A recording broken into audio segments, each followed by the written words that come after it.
Good evening and welcome to Face to Face for the Newsfirst team. I'm Niresh Eliatambi. I have with me Dr. Harinda Vidanage, who is the director for the Center for Strategic Assessment at the Kotalawala Defense University, where he is also the director of international relations. And we are, of course, going to talk about the 2026 Middle East War, which is raging more fiercely than ever. Good evening and welcome, Dr. Harinda. Good evening, Good Niresh. to have you on the show. Glad to be back. Right. Now, Dr. Harinda, the world really cannot afford this catastrophic war, can it? I mean, in terms of number of dead, I think we have about 2,000 people who have died, mainly Iranians and also Lebanese. But in terms of the economic impact around the world, I think practically every country is going to get hit very hard, and it's going to definitely slow down the GDP growth of the world. So, you know, it's incumbent on all parties to stop this war as fast as possible, isn't it? Yeah, it is. I think it is. The concerning observation is that it's expanding day by day. I mean, when I say expanding, this started as a very concentrated set of attacks on Iranian regime. So what the American-Israeli combo anticipated was what they thought was a decapitation, and then eventually a capitulation of the regime to what they thought was a popular uprising or some kind of a political transformation. But I think the Iranian regime held strong, and I think the strike itself even kind of brought together people who were not doing well and who had differences in the regime. Of course, the regime is shaken. You can clearly see day by day there are mixed signals, but the resilience is also there. I think that has brought about a response that I don't think was anticipated at this scale, and the response is expanding. And what you can see is it started as I said, a regime focused strike. Then it struck critical infrastructures, critical military infrastructures.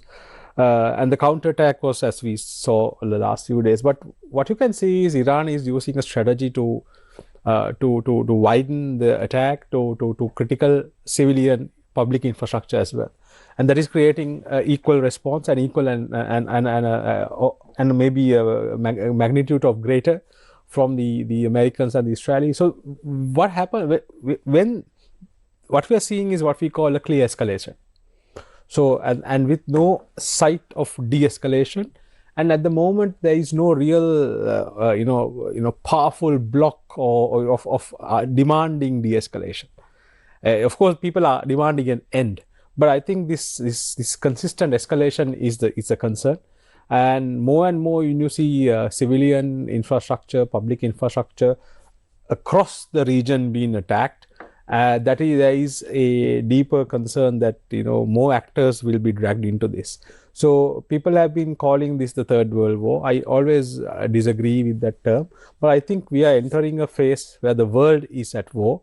And this started few years back. There was a concern with the Russian incursions into Ukraine, and now we have a couple of active war zones in that larger region, not just Middle East, not just West Asia, but the whole Eurasian region is seeing a saturation of conflicts and expansion of conflicts. So if you take it from a global security matrix as well as a global economic matrix, that is really bad, because I come from a security orientation, but there's a clear economic connection. People keep on asking what is the actual importance of international security.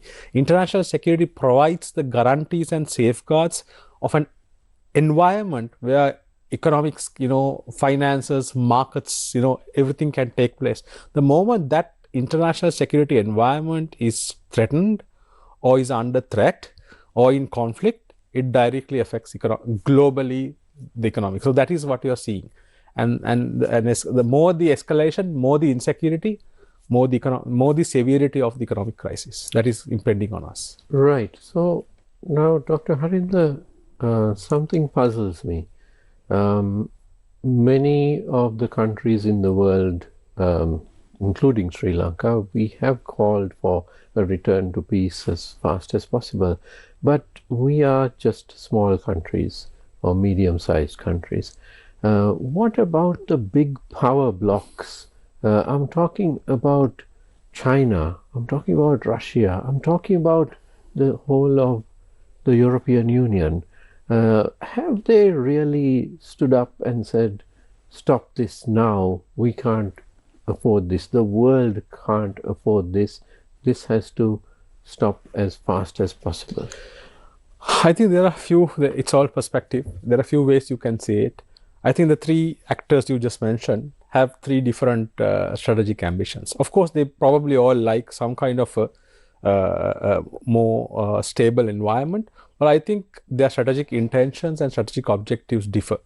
So for the EU actually has been very concerned since the last few years, the way, especially since President Donald Trump came to power, and if you look at last year and this year, the messaging to the European Union has been quite strong, quite different. So there was a concern whether the United States is in a path of divergence. Normally, we always used to know this term in international relations since the end of the Second World War.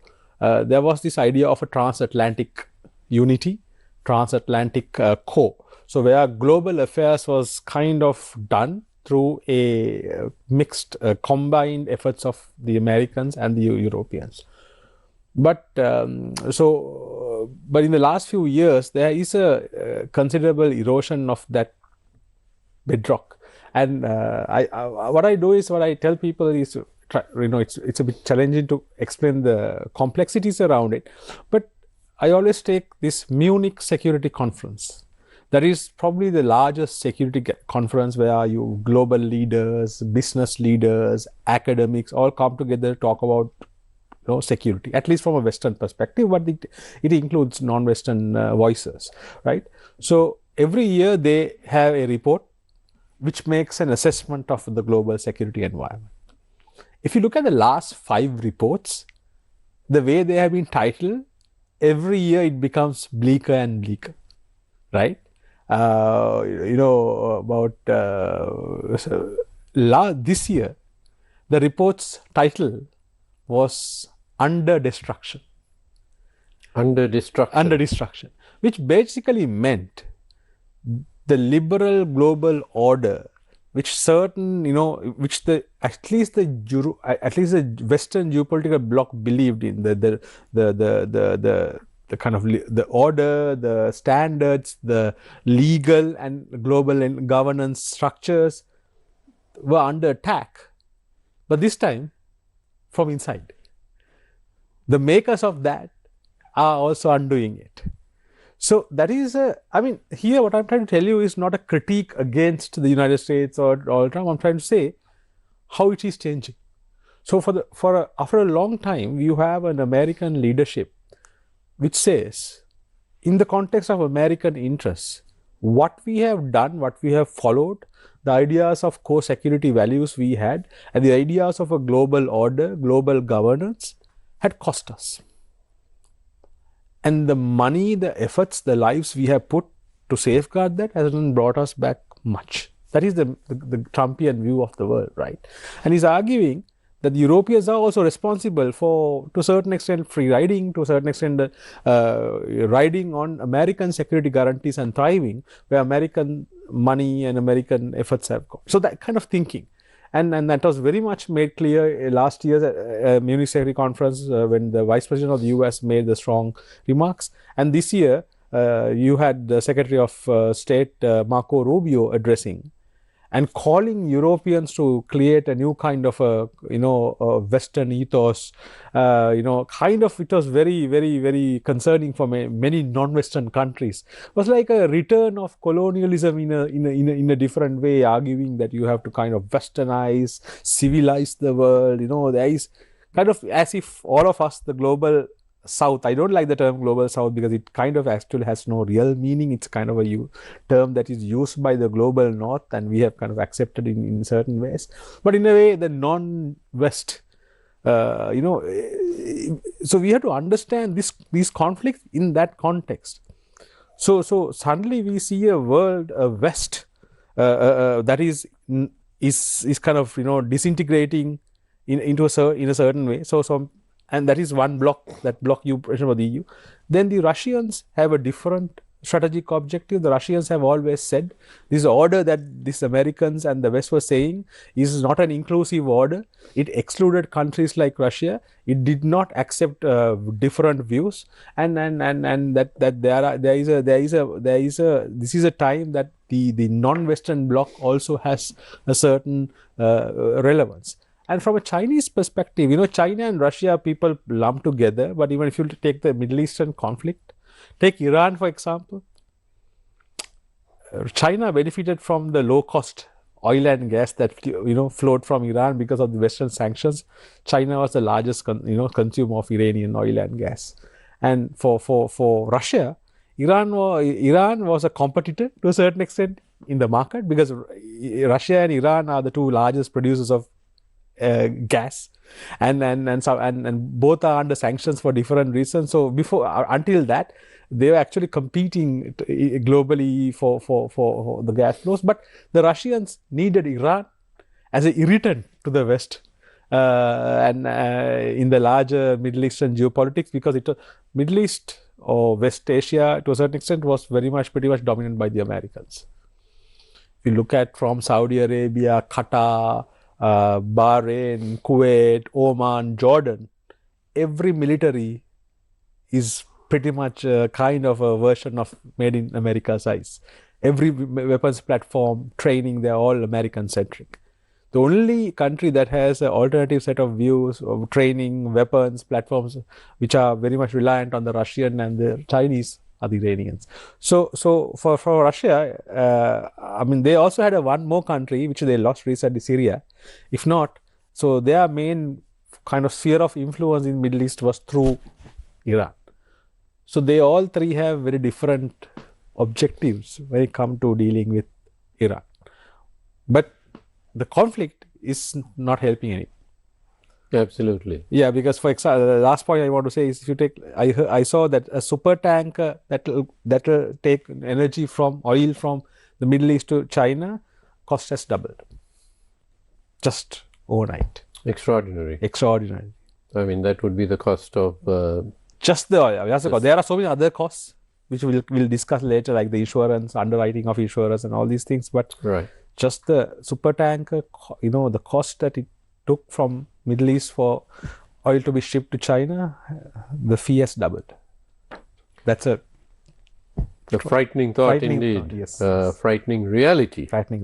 Now, doesn't it seem rather ironic that countries like Sri Lanka and India are actually talking about these Western concepts like international law, which, I mean, when we had these 3 Iranian Navy ships last week, one of which was sunk, another one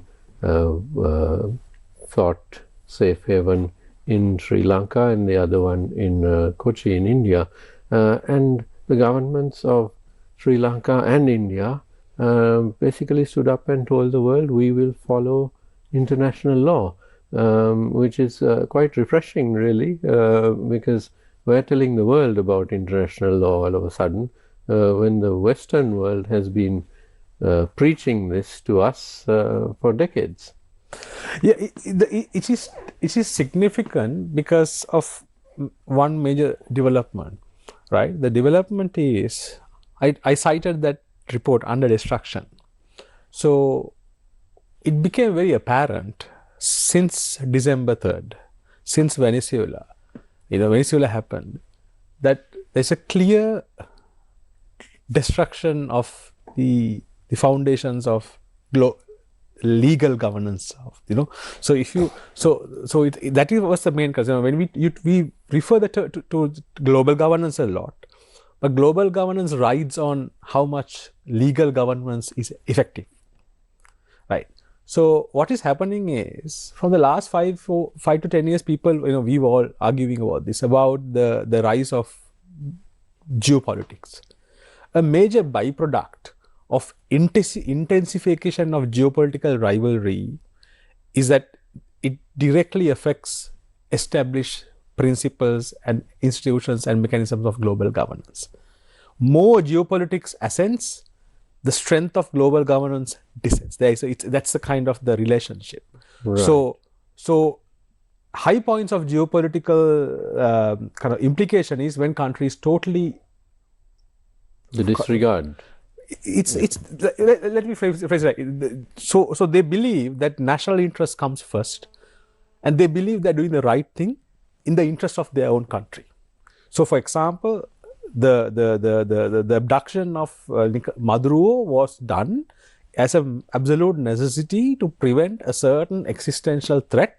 In that context, the threat of narco-terrorism or whatever, to the United States, by removing the leadership and installing. So that violates the international laws.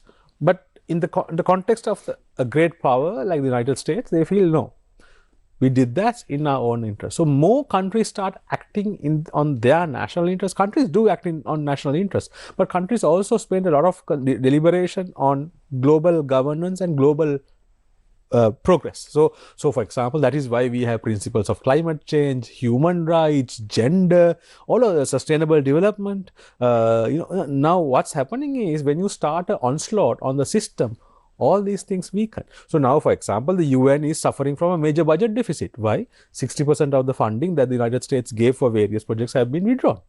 So it's a crisis. So what I'm trying to say is, I'm a strategist. So for my point is, it's not about talking about good or bad or the evil, but how do we deal with a world like that? So this incident took place in a world that is changing like that. In a world, so the Americans against has a fundamental point. The Iranian Navy, in their strategic calculations, is a threat to the free flow of energy, oil, for the global commons, because Iran kind of claim that they will attack close down Hormuz, and they Strait of Hormuz, they would. So the American Navy, Americans took it was not the primary objective at the beginning of the war. I think within about 48 hours, I saw the Secretary of War saying, we will destroy the entire Iranian Navy, and that was done in that context. So that is how now things work. So for us, yes, we have to. The only way Sri Lanka or India, in that case, has to say is that we are upholding the international law.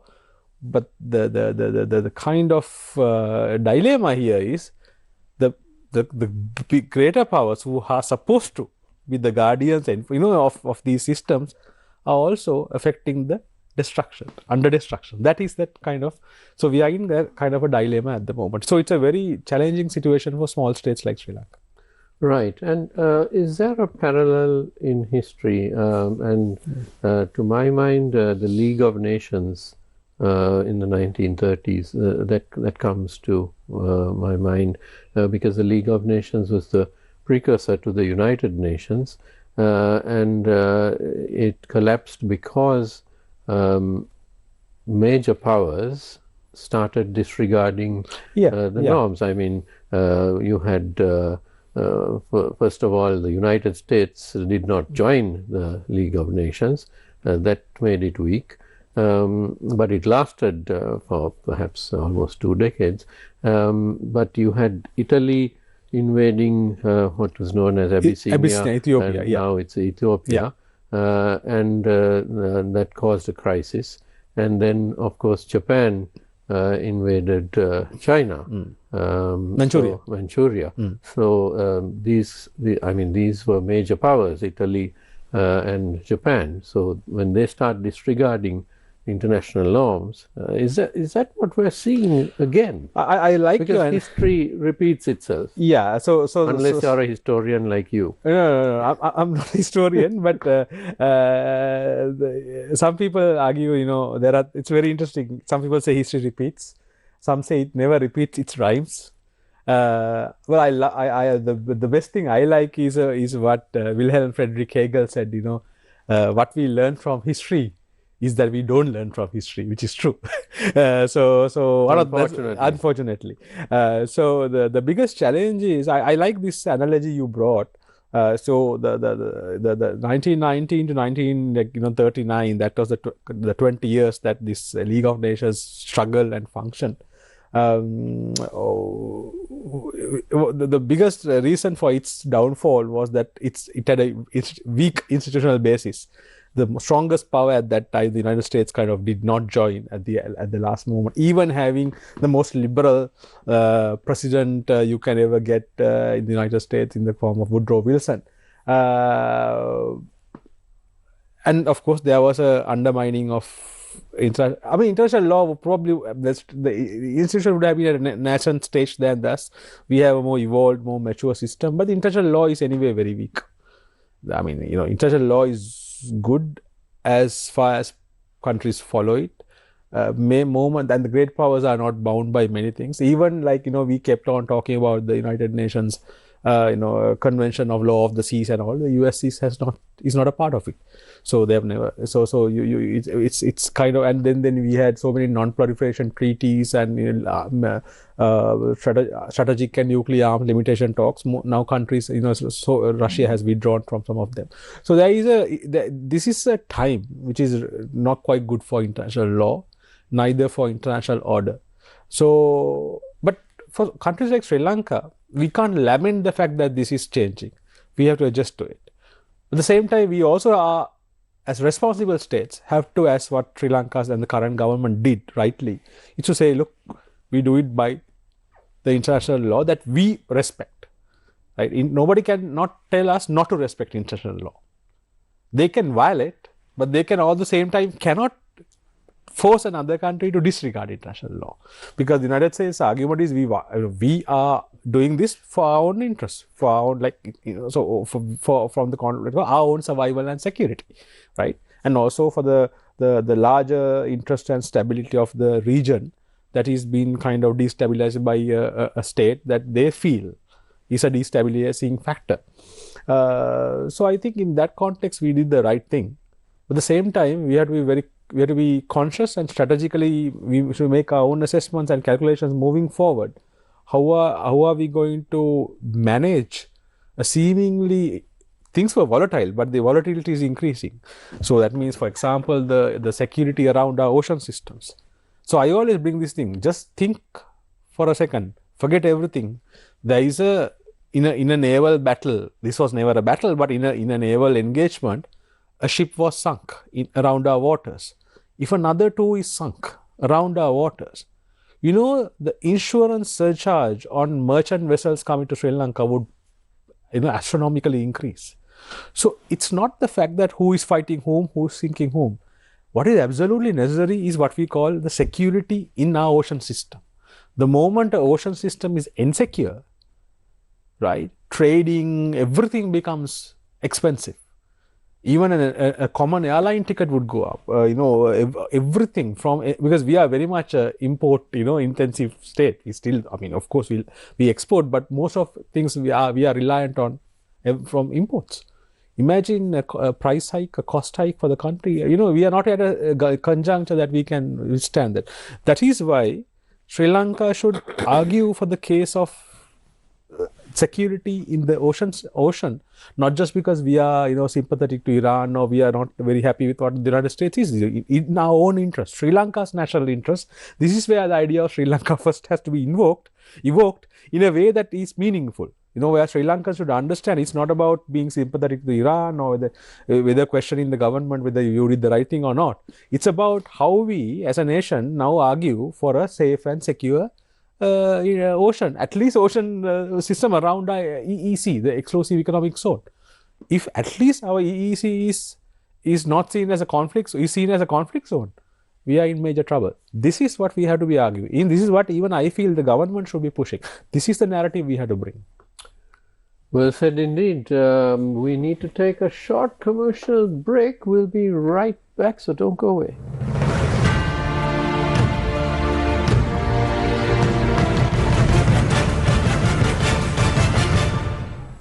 අනේ කවුරු hina වුණත් මොකද වෙලා? ඒ දෙන්න ආදරෙන් නම් ඉන්නේ. ලව්වලට වයස කියන්නේ ඉලක්කමක් විතරයි. දවස් 3ක් හොඳටම ඇති. ඔයාගේ මුළු ප්‍රතිරූපයෙන් විනාශ කරා. මේ වෙලාවෙ ඉක්මන් වෙලා මම මොනවාරි කරන්න ගියොත් එහෙම අවුල් වෙන්න පුළුවන්. හැබැයි මම මේක දැන් කිව්වා කියලා ඔයා කලබල වෙන්නවත් වාගේ තීරණය වෙනස් කරන්නවත් එපා. සර් ඔක්කොම ඉවරයි සර් ඔක්කොම ඉවරයි. මේ මොකද උනේ? කොටෝ අද රාත්‍රී 9:30ට සිරස ටෙලිතිරයෙන්. දැන් මේ සිද්ධිය දන්න ජීවතුන් අතරින් එකම පුද්ගලයෙක් පත්මේ. සබා ඉක්මනට වැඩ කරලා දානවා. අනන්ත අත්තේ මට ඉන්න තැනක ඉඳන් පිහිට වෙනවා.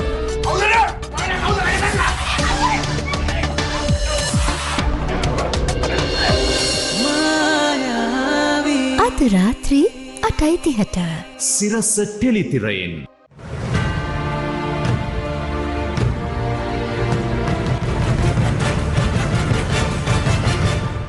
Welcome back to Face to Face. I am with Dr. Harinda Vidanage, who is the Director of International Relations and Director for the Center for Strategic Assessment at the Kotalavala Defence University. Now, Dr. Harinda, whatever happened to the Indian Ocean zone of peace? This is something which was touted for quite some time, and I think Sri Lanka pushed for this. But all of a sudden, the Middle East war has just totally, it seems to have destroyed this concept. Yeah, I think this is a idea that was not an idea. This is probably the only convention Sri Lanka has pushed and achieved some kind of consensus among the international community. This was originally pushed in 1971 by the Cinema Bandaranaike administration. And people keep referring to this now. Why can't we kind of bring this out? And but I'm a strategist, and I will kind of explain that in that perspective why it has not worked. It has a fundamental flaw in its idea.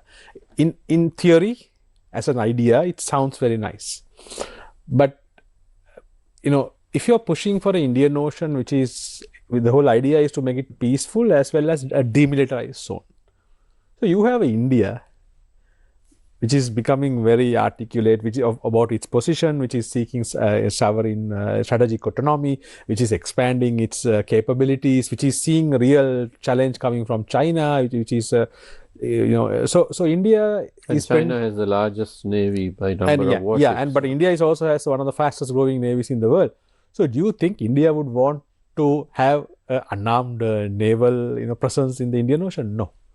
So one of the biggest fundamental problems of this particular convention that we pushed is that we have been you can't be like that. You have to be realistic. So there was in the late 90s there was a idea, can't we revisit and revise it? It never took off because all the time the Americans, the British, the French, they have been always voting against. I mean, it never went through and never flew, and it didn't have the heft from India because Indians. Why would India say yes for something like this? So that is why I said that is why this has never kind of come into reality, into a working, into institutional formation, because there's a fundamental flaw, a fundamental strategic flaw in that idea of the Indian Ocean as a peace zone. So that is, I mean, I don't want to discuss it. You can look at it from different angles. There are certain sentiments around it that are positive, but in a really strategic, in a situation like this, it's never going to go off the book. That's it. It's good for a book, it's good for a textbook, it's good for a feel-good idea, but nothing beyond that. Not realistic, as we have now seen when oil and religion are involved. Right. Dr. Harinda, now when this war started, some of us expected that, okay, it might last a week or two, there'll be some air strikes and missile strikes, but then that saner council would prevail, and that the two sides would have a ceasefire. Perhaps there are countries which broker these things like Turkey, Egypt, and so on. But instead, it just blew up in everyone's face. The assassination of the Ayatollah, I think, was one huge miscalculation, perhaps on the part of the Israelis and the Americans.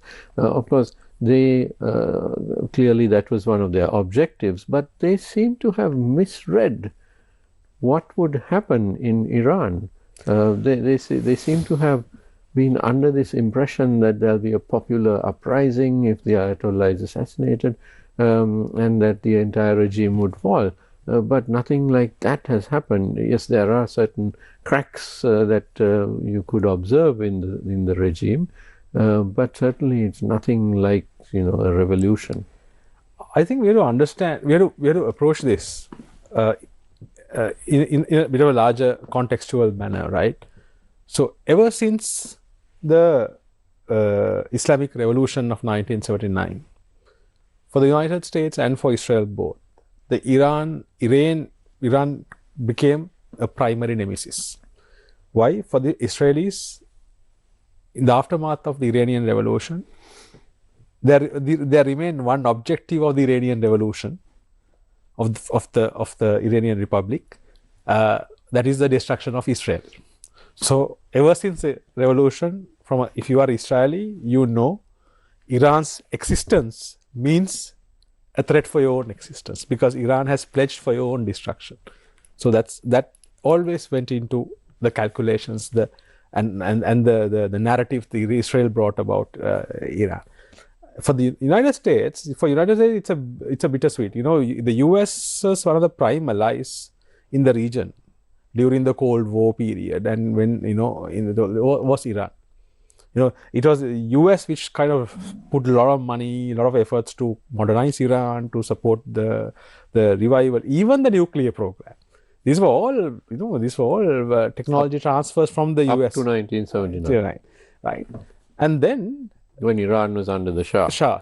When this transformation happened, I mean, it was a double challenge. It was a challenge for the Arab world, where you had the largest the Shia state in the region transforming into a unique state system, which is called a theocratic state model. It's a unique model, right? This does not exist anywhere in the world. You have a religious council, a religious leader, you have a secular or a political leader, but who's under the religious leader, and the military who's reporting to the religious leader. So what the Iranian Revolution did was not just create a leadership or a regime, it created a crystallized institution, a new model of governance, where you could have a religious leader, a religious council, protected by a secular political system, plus a military system. That is why the Iranian military is, the core component is called the IRGC. It is the Iranian Revolutionary Guard, which is the military system pledged for the safeguard of the revolution leadership, right? And evolving, and that particular institutional system not just became an Iranian thing, they wanted to keep a regional presence. So the Iranian Revolutionary Guard had a extension of the region, like an international. So that is where you had what you call the Quds forces of Iran, which kind of managed Hezbollah affairs, right? So it had reached, and it had funded paramilitaries across, and of course, so that for the Americans, as well as the attack by Hezbollah on American interests. This is something that I've been telling in the past few days, how the Hezbollah attacks, it was not Hezbollah, it was Islamic organization in 1983, which did a massive truck bomb attack on the American barracks in Beirut in Lebanon. I think more than 200 Marines. 258 plus 58 French legionnaires died. For the Americans, that is the largest military casualty in history since the end of the Second World War and remains to now. And for us, it is where the LTT also learned a lesson, and LTT created the Black Tiger units. And the first attack on Sri Lanka, truck bomb, carried out by the first Black Tiger, was a copycat of the Beirut bombing. So the Nelliadi Central bombing, that was the first attack on Sri Lankan military. So by a suicide card. So so all of that coming together was the challenge the Americans had. Then that was the strategic context. The geostrategic context was the Iranians acquiring nuclear capability.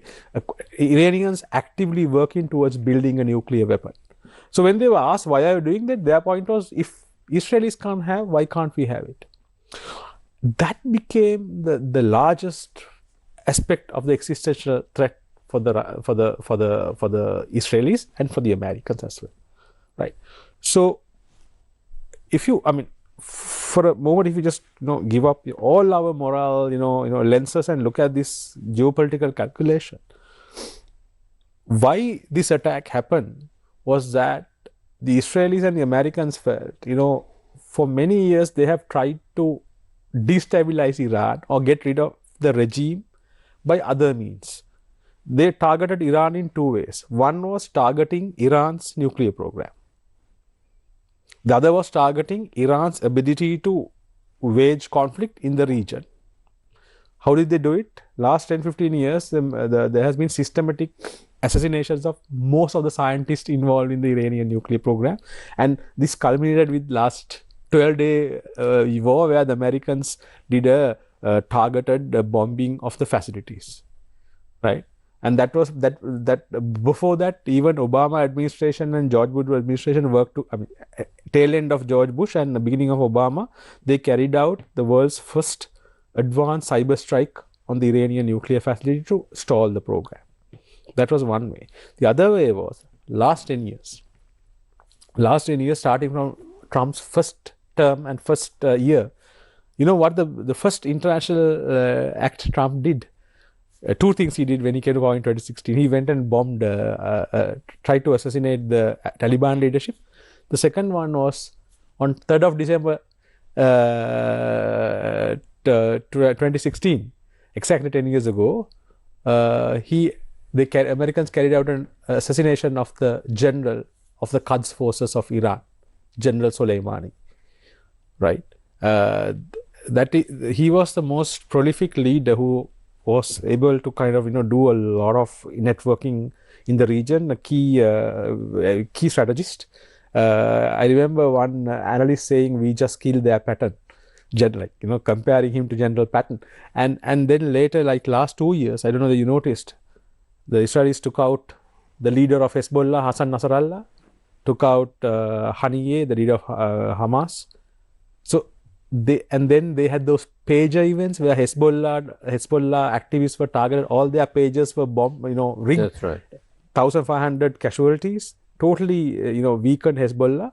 And then I think still they realized what the point was, what Benjamin Netanyahu was arguing was, still they have 400 odd kilograms of uranium enriched up to 60%. And to a certain extent, there are reports saying IAEA has confirmed the fact that the Iranians have that, right? And the Iranians have been negotiating to kind of, So both Americans and the Israelis argue that they felt this was the last window before Iran acquire a nuclear weapon. When a country acquires a nuclear weapon, it changes everything. Absolutely. It changes the ability to bargain. I always bring the example of how Donald Trump treated the North Korean leader when he came to power last, in his first term. Everybody, even now, people are, have you seen anybody moving against North Korea? Donald Trump even tried a peace summit. Can you remember? He brought him to Singapore and said, oh, what a nice guy. I think we got along quite well. He's a quite okay guy. I managed to speak to him some sense. And nobody threatened to obliterate North Korea, and doesn't do even now. Single fact, North Korea is much behind than Iran, but they simply have a accepted nuclear weapon. So it changes everything. So this is what the Americans and the Israelis argue that they took them to this war. But I think wars have so many unintended consequences, and even from a philosophical term, this is what Clausewitz said: war has a logic, but it has its own grammar. We may go to war on the right logic. We may get, we have to expect the changing of the grammar as it goes. So what we are seeing is this changing of the grammar. Right. Now, Dr. Harinda, we had the announcement earlier today of the successor to the late Ayatollah. So Iran now has his second son as the new Ayatollah, the new supreme leader. What does this mean? And is it something that can be positive and Iran could move towards peace, or is it likely to create a more hardline stance? It means two things. First one is very no-brainer. First one means there's going to be a big bullseye on his head the day he is named, so he's going to be a prime target.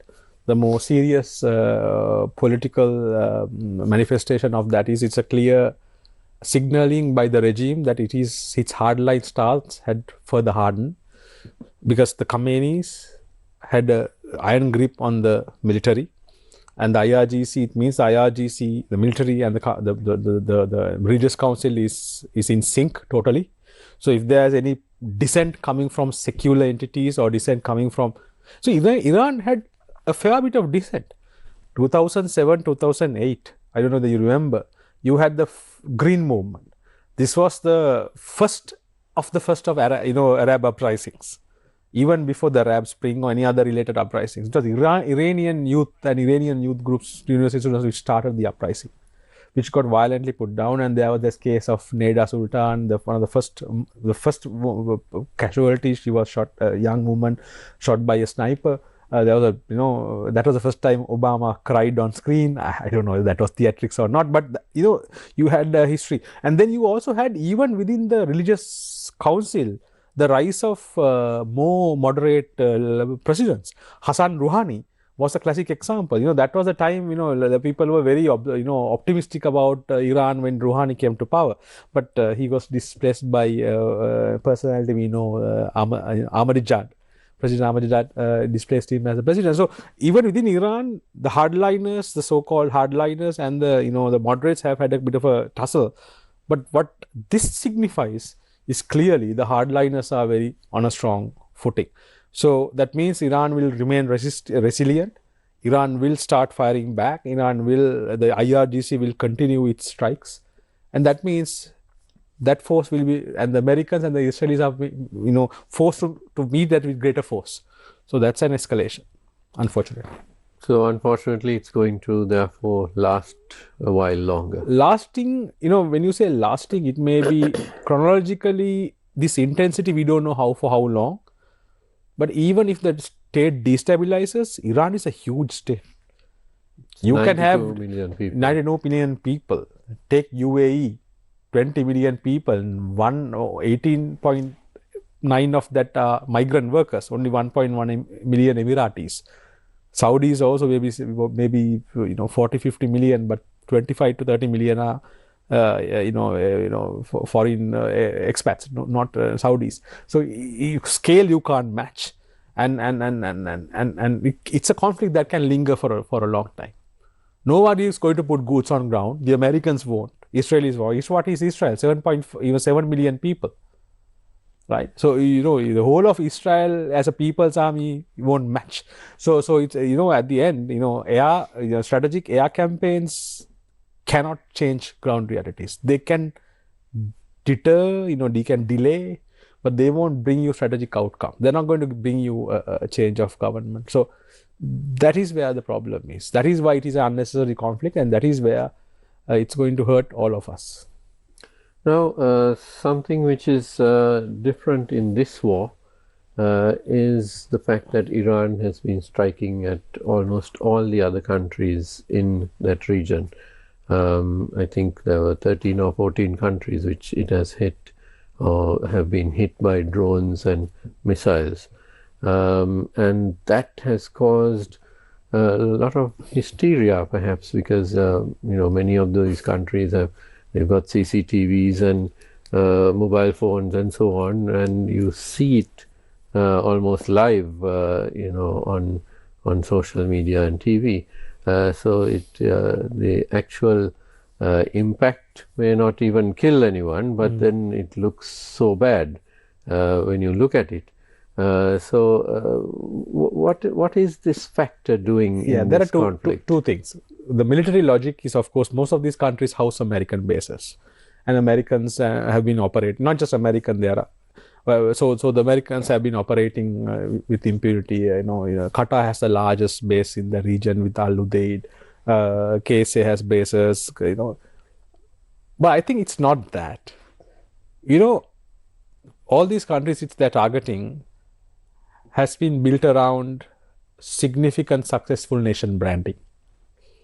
UAE as this dream, dream destination. I think I think that is the most cosmopolitan. Dubai probably is the most cosmopolitan city in the world at the moment. Anybody from everywhere is there. Last 20 years, Dubai's population has a 312% increase. It shows the attraction, right? Qatar is the same. Qatar is a small, super soft power, superpower, of attraction, World Cup, Al Jazeera, financial center. So all these countries, to a certain extent, is part of the Arab dream. It is the part of the dream that everybody, which is a very inclusive dream. And KSA is also, the Kingdom of Saudi Arabia is also becoming, it has a vision 2030. They all want to attract. And their strength has been the attraction, the allure, as well as the progress for people, the inclusivity, same things like the American dream many years back, not anymore. Also, security. Take Emirates, safest airline on earth. Take Etihad, another one of the top 5 safest airlines. Qatar, top 5 safest airlines in the security and safety. And this idea of sense of security and the sense of connectivity. Iran is striking the heart of that security. It's creating, so the Iranian strategy is sustained. It's a strategy that is, it is going to destabilize the interests, which they feel all of that is serving the Western interests. All of these states have created a buffer. All of these states have emboldened the American presence. So that is why I think that is going to create a systemic, and that more you hit Dubai, it's like hitting the rest of the world. One hit on Dubai has people scrambling all over. So if you make Dubai being an unsafe space, it's basically like an attack on the entire world. But the sad part of the story is it's not the billionaires or millionaires or financial companies. It is the migrant workers of Sri Lanka, Nepal, Bangladesh, even India, and another major lifelines for us. So though we see Iran as a friend, if who was a friend, we had a traditional friend, but this particular the reprisal from Iran is going to hurt us a lot, because remittances is a big factor in the struggling economy of Sri Lanka and also other countries. So if the bubble is burst in Dubai, it's going to be a tidal wave hitting Sri Lanka and the rest of South Asia. Right. So not much to look forward to, but we live in hope, and the situation does change every day. So let's hope that it will change for the better in the coming days and weeks. Right, and we are unfortunately out of time. My thanks to Dr. Harinda Vidanage, Director of the Center for Strategic Assessment and Director of International Relations at the Kotalavala Defense University, KDU. Thank you very much. It's lovely to have you back. Thank you for having me. It's a joy as always. And thank you to you at home for watching. Don't go away, because the news is coming up next. Have a great evening.